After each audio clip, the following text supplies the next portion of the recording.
Bienvenue à tous et à toutes dans Conseil de vie by Nelly Nana. Alors la dernière fois, nous allons parler de la soumission de l'épouse en disant que la soumission n'est pas une faiblesse. Aujourd'hui, nous allons parler du mari. Nous allons parler du mari parce que l'amour du mari facilite la soumission de sa femme. Alors ce qu'il faut commencer par dire, c'est que quand les gens se marient, les personnes sont plus concentrées à se rassurer que leur conjoint joue bien son rôle et non pas à se préoccuper de bien jouer leur rôle. Et je vais vous expliquer pourquoi je le dis. Alors, j'ai eu un entretien avec un monsieur qui m'a écouté parler de la soumission et qui m'a dit, Madame, comment je peux faire pour que ma femme devienne ce genre de femme soumise? Et je lui ai dit, Monsieur, est-ce que vous démontrez suffisamment d'amour à votre femme au point de la rassurer?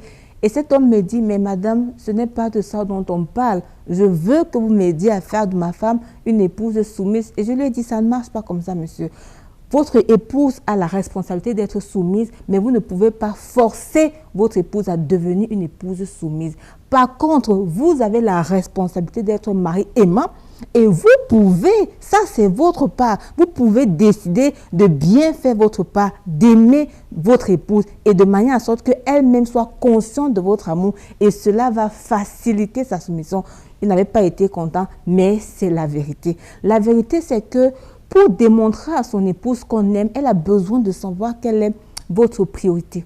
Il y a beaucoup d'hommes qui font de leur épouse leur deuxième, troisième, quatrième et parfois cinquième priorité. Donc, c'est pas possible, vraiment, c'est pas possible d'attendre d'une femme qui a le sentiment d'être votre troisième priorité, d'attendre qu'elle se soumette à vous, d'attendre qu'elle vous suive, parce qu'elle aura l'impression qu'elle n'est pas à sa place, elle aura l'impression que les actes que vous posez, elle aura l'impression que les choix que vous faites ne sont pas prioritairement pour son bien et pour l'intérêt de la famille. Elle aura l'impression que vous êtes égoïste et que vous commencez d'abord par privilégier vos intérêts ou les intérêts d'autres personnes, mais pas les siens.